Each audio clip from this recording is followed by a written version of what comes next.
The National Desk, America's News, now.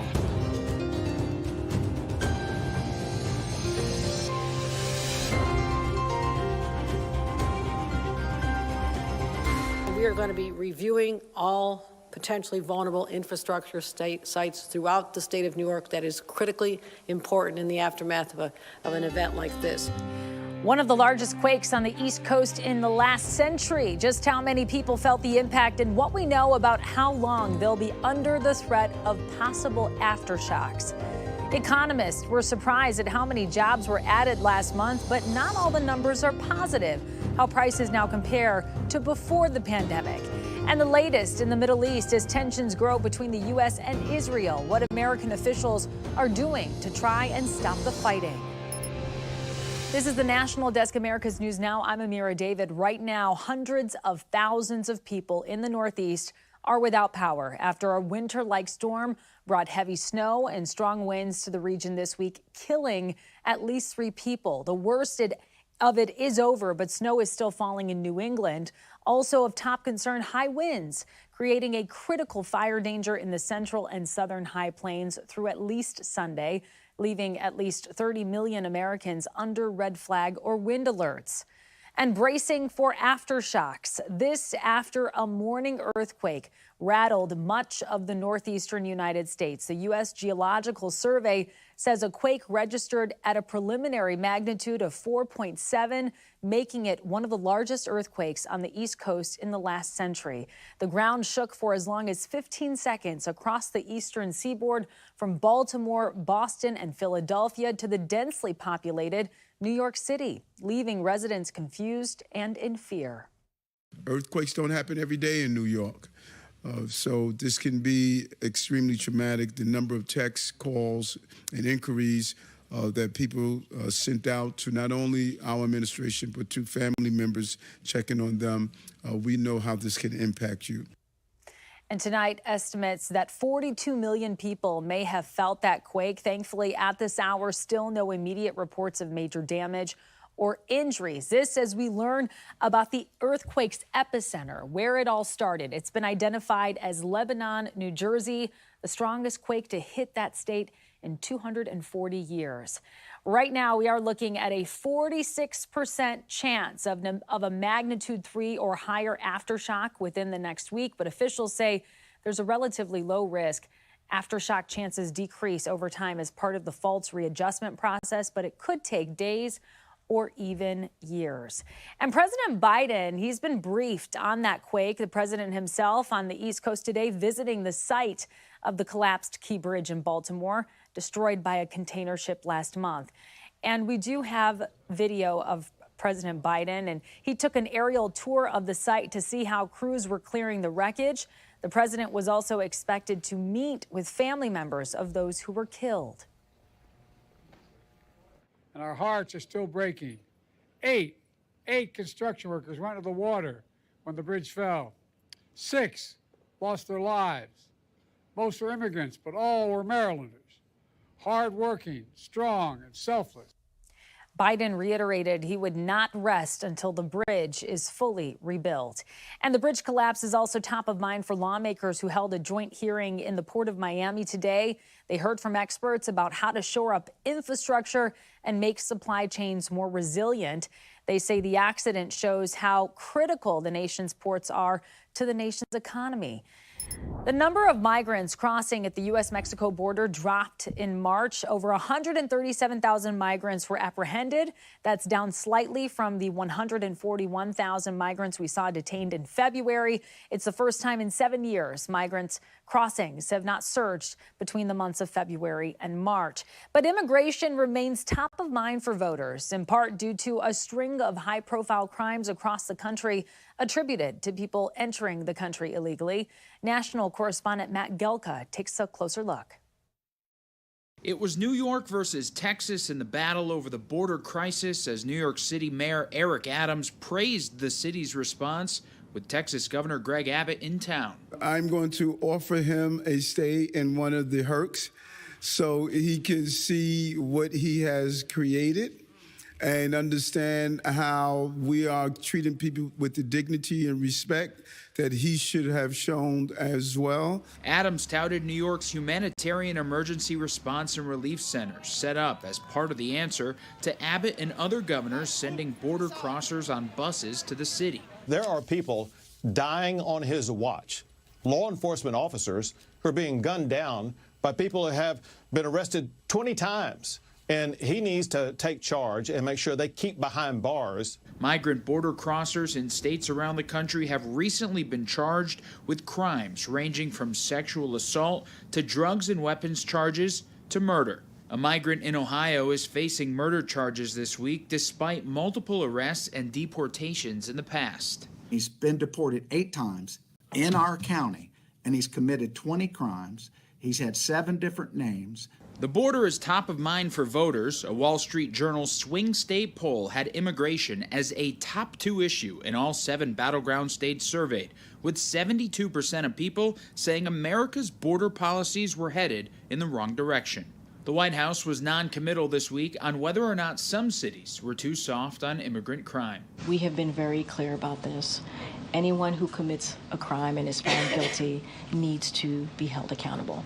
There's no data to show that there is an immigrant crime wave. A Cato Institute study from February showed that immigrants were less likely to commit murder than a native-born American. Still, that data is likely no comfort to victims of violent crime. In Washington, I'm Matt Gelka.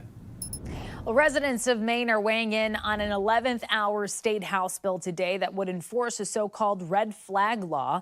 It would allow family members or law enforcement to petition the court to seize guns from a person suspected of posing a danger to themselves or to others, or even stop them from buying the gun in the first place. Democrats say it just makes sense. Republicans say it infringes on Second Amendment rights. A bridge in Fort Lauderdale, Florida, back open after it was damaged from a deadly crane collapse yesterday. The city's fire chief says a construction worker fell to their death. 3 others were hurt. Police said it wasn't the crane that failed, but rather the platform holding the equipment. Florida's Transportation Department, OSHA, and the Coast Guard now investigating. U.S. job growth for the month of March coming in much stronger than expected. You're looking at the numbers now. 303,000 jobs added for the month, a third more than predicted and higher than the 270,000 that were added in February. Unemployment held at 3.8%. But inflation, that's another story. It's still causing sticker shock for so many of us. Our Janae Bowen's taking a look at the impact on your wallet. The struggle is real for Americans who have been experiencing rising grocery prices for years. Everything has gotten more and more and more expensive. My gosh, do I have a coupon? A new report from the Wall Street Journal shows $100 at the grocery store just doesn't go as far as it did 5 years ago. Today, that same grocery list costs 36.5% more. Food prices, like any sort of basic necessity, are going to disproportionately affect poorer consumers because they have fewer dollars to spend. Items like beef, fruit snacks, and mayonnaise are more than 50% more expensive than back in 2019. And consumers are also feeling the pinch eating out. There was a time when a trip to Olive Garden was affordable. The restaurant's parent company reported much lower sales among Americans who make below $75,000. When it comes to the grocery store, when it comes to going out to eat, if you see a 20, 30% increase in those prices and you're on the lower end of the income scale, well, you're going to scale back or not go at all. And as the Daily Mail points out, McDonald's prices have doubled in 10 years. Back in 2014, a 10-piece McNugget meal was just $5.99. Today, you're going to have to pay $10.99. And if the shake machine is working, you'll pay $4.49 for an Oreo McFlurry. 10 years ago, it was just $2.39. We certainly have seen the rate of price increases slow, if not stop, in the last few months. That's good news. The bad news is that they're stopping at a very high level relative to just 2019. New inflation numbers are coming out next week. The Biden administration and economists are boasting of cooling inflation in recent months, but to the average American, prices are still higher than pre-pandemic. I'm Janae Bowens reporting. Coming up, the families of Israeli and American hostages speaking out as the war in Gaza drags on, how U.S. officials are responding. Then new student debt relief could be on the way, who the latest proposals could help, and when they could go into effect. And reaction from a small business in Seattle suffering from not one, but a series of repeated break-ins. We'll be right back.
Tonight, as tensions grow between the U.S. and Israel over Gaza, U.S. officials continue to hammer one strong message home. Their Israeli counterparts must do more to protect innocent life. As Israel pursues any military operations against Hamas, it has to prioritize the protection of civilians. It has to make that job number one.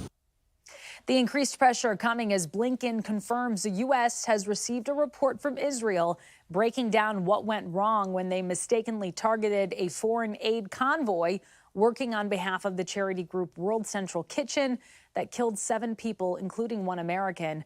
Blinken today saying an independent investigation is needed. And looking ahead to the weekend, more ceasefire talks on deck tonight. We're learning the United States CIA director and Israel's intelligence chiefs will meet in Egypt to continue the discussions. Hamas turned down Israel's latest proposal. And suffering from the stalled progress on top of the more than 2 million Gazans under the constant threat of war are the 100-plus Israeli hostages, a handful of them believed to be American, their families speaking out once again today. 182 days, 6 months. I can't believe this. Since Omer was stolen from us. With no sign of life, we've been experiencing the longest terrorist attack ever. National Security Advisor Jake Sullivan expected to meet with relatives of some of the American hostages at the White House on Monday. A new AP NORC poll reveals Americans think the president's powers should be kept in check. That is, unless their preferred candidate is in office. Only 2 in 10 Americans say it would be a, quote, good thing if the next president can change policy without waiting on Congress or the courts. But nearly 6 in 10 Republicans say it would be a good thing for Donald Trump to act unilaterally, while 4 in 10 Democrats say the same if President Biden is in the Oval Office. One thing all Americans can agree on, there's no place for foreign meddling in U.S. elections. But as a new report by Microsoft shows us, China could have other plans in store. Here's national correspondent Kayla Gaskins. Allegations of foreign governments attempting to influence U.S. presidential elections are nothing new. How Russia targeted voting systems in all 50 states. This time, China is the one accused of planning to meddle. Where they looked at what the Russians are alleged to have done, and they're envious. So they've been studying how to be more effective in influence campaigns. And frankly, they've gotten a lot better in the last few years. So this is something we should worry about. A new report by Microsoft's Threat Analysis Center notes Chinese-affiliated online accounts have started posting exclusively about divisive U.S. political issues, such as immigration and race, posing as English-speaking Americans. These posts often include polling questions meant to gauge how Americans feel about hot-button issues, echoing similar concerns raised by U.S. intelligence agencies. Chinese leadership really doesn't like democracy, and anything that undercuts the narrative that democracy is good is useful to them. They want to show that American democracy doesn't work. Microsoft's team believes the Chinese government is behind these posts, aiming to gather information they can use to influence November's election in whatever way they feel will be most favorable to China's interests. The Chinese realized years ago they could take advantage of the First Amendment. So they can put their message out in the U.S. in a way that we cannot put our message out in China. Microsoft also accusing Beijing of increasing its use of AI to spread conspiracy theories about the U.S., like that the U.S. is responsible for starting the devastating Maui wildfires with a weather weapon. China has denied trying to influence U.S. elections. During a meeting in November, China's leader Xi Jinping promised President Biden China would stay out of the 2024 vote, a promise critics say is simply not true. I'm Kayla Gaskins reporting.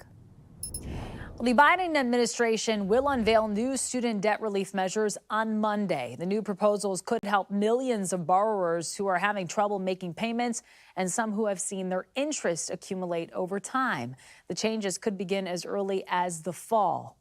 And a consumer alert tonight. The company Essential Medical Supply is reminding all buyers out there about its recall of adult portable bed rails. 2 more people have died since the original recall in 2021 after a man was trapped and passed away. Around 272,000 products are involved in this recall. They were sold at Amazon and Walmart from 2006 to the year 2021. If you should have one of them or you see them resurface on third-party websites, make sure that you proceed with caution. And this Monday's solar eclipse is drawing a surge in bookings with Airbnb and VRBO. The company AirDNA says fully booked cities correspond almost perfectly with the eclipse's path of totality. From Texas to Maine, millions of people are expected to travel and see it. And if you're not planning on traveling to see it, well, you can watch it from our perspective. Don't miss a moment as we track the path of totality for you between 1 and 4 p.m. Eastern. Tune in at thenationaldesk.com and on our YouTube page as we bring you camera feeds from around the country. Now, keep in mind, there won't be another one of these until the year 2044, so join the National Desk as we eclipse across America. Rescuers in Taiwan are searching for a family of 5 believed to be trapped in a rock slide after the country's biggest earthquake in 25 years. At least 12 people are dead and more than 1,000 hurt. Crews have been working to demolish a 5-story building that was severely damaged. Officials have been trying to locate people who are still stranded. It is a rare condition that happens in as many as 1 in every 40,000 births worldwide. One mom who survived it is now thanking the medical team that saved her life. Medical reporter Liz Bonis shares her remarkable story. Hey there, everybody. Hello to you. Little Parker, who you see here, is now 6 weeks old. But right after this healthy little boy was born, Mom had a rare complication that left her critical care team with one mission: saving Mom. I had a very normal, healthy pregnancy. And the next thing I knew, I woke up in the hospital and was on life support. Days later, Ashley woke up, her body weak due to a condition responsible for as many as 1 in 10 deaths in a mom after delivery. Somehow, amniotic fluid got into Ashley's bloodstream, causing what's called an AFE. Yeah, Ashley had an amniotic fluid embolism, and that set off a cytokine response, a big inflammatory response in her body, and she went into biventricular failure. So both sides of her heart failed. She had severe lung failure as well, and then multi-system organ failure, and required ECMO support. ECMO uses this machine. It stands for extracorporeal membrane oxygenation. Dr. Catherine O'Keefe and Dr. Doug Adams were part of Ashley's critical care team. They opened her chest and connected her to the ECMO. ECMO supports the heart and lungs in a situation where the body can't do that any longer, and that was the situation. The heart and lungs were failing due to the process that had gone in the course of the birth. Remarkably, Ashley's OBGYN, Dr. Lindsay Crawford, said the ECMO provided enough supportive care that Ashley's body began to heal on its own. It is ensuring that you give the body time to recover from that huge cytokine response that occurs to allow the lungs and the heart to take a break. Ashley's husband, Alex, says seeing Parker healthy and Ashley come back to good health is like a double miracle in his life. Definitely 2 miracles. It's a blessing to have both of them. And to the team that recognized the AFE and acted immediately, Ashley and her family could not be more grateful. What a beautiful story. Liz Bonus reporting there. Ohio residents, they say there were no warning signs before a tornado this week. And coming up, how leaders are working to prevent that from ever happening again. We'll be right back.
We have reporters all across the country in your neighborhoods covering the issues that matter most to you. We're taking the pulse of America. Wednesday morning at the Ballard Mandarin, what appears to be 2 masked men get out of a car and smash the back glass door. They rummage through the restaurant looking for whatever they can find. It seemed like they did take a couple bottles of alcohol, some plates, some cash from the front, I believe. They did do a lot of damage. And that's the most frustrating part. Emma Ho, who works here, said they can't keep dealing with this. We've had so many break-ins at this point. We have a glass guy on speed dial. Do you ever think if you keep getting broken into, you might have to leave? Not just that, yeah. I mean, it definitely does take a big toll on us when we do get breaking in because the damages are just the prices are just so high and it keeps happening over and over again. Is it hard to be a small business in Seattle? Yes, it's incredibly hard. Mervyn Gold heard everything but a warning siren. His phone went off, the TV, and the wind was blowing. Take shelter now immediately, and we got, with like 30 seconds to spare, to shelter with no warning of sirens, no nothing. Gold's family took shelter at the Adams County Sheriff's Office. Of all times, he wonders why the sirens didn't go off. We ain't heard tests, nothing. Chief Deputy Sheriff Bob Rebush says some of the sirens are broken, but didn't know how many. I'm not sure about that yet. We're looking into it. But what we've decided, and we've been looking into for a couple months now, is a better system that will be able to warn people. Rebush says the system is called iPause. It's a mobile emergency alert system that works similar to an Amber Alert. He says it can be linked to landlines for people who don't have strong cell service. The Johnson City Coffee Company is a prime spot to sip a latte and keep an eye on the surge of visitors coming to see the moon completely block out the sun for 4 minutes. It's possible, I don't know, at some point Monday that Highway 290 in front of us will just be a parking lot and no one will move. Owner Nancy Woodward says Johnson City has been told to prepare for 50,000 visitors. Fredericksburg is 30 miles west and is estimating 100,000 people will crowd into town by Monday.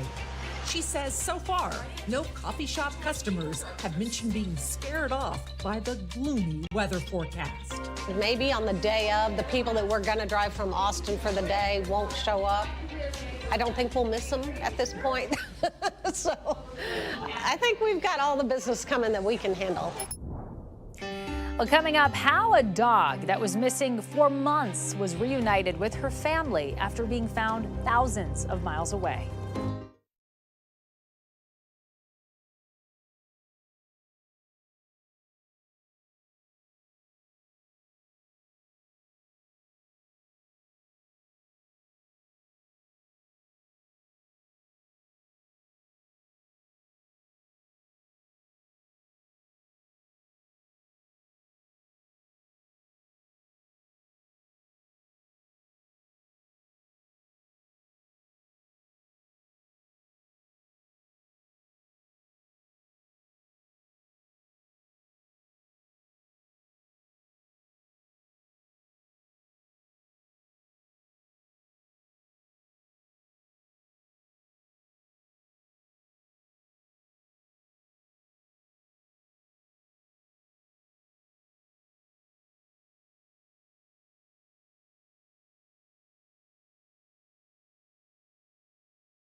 Just 4 teams are left in the women's NCAA tournament as we count down to the semifinals. Number 1, South Carolina will face number 3, NC State, followed by a matchup between number 1, Iowa, and number 3, UConn. The first game starts in just 30 minutes. And get this, a dog goes missing for months and then turns up more than 2,000 miles away. Mishka disappeared from her owner's California workplace last July, according to an animal adoption group. And then just over a week ago, someone in Harper Woods, Michigan, called the police about a stray dog. Police brought the dog to an adoption society that found a microchip identifying Mishka's family, who was then able to bring her back home. We are so glad to see it. And that does it for this edition of the National Desk. I'm Amira David. Thank you so much for watching and have a wonderful weekend.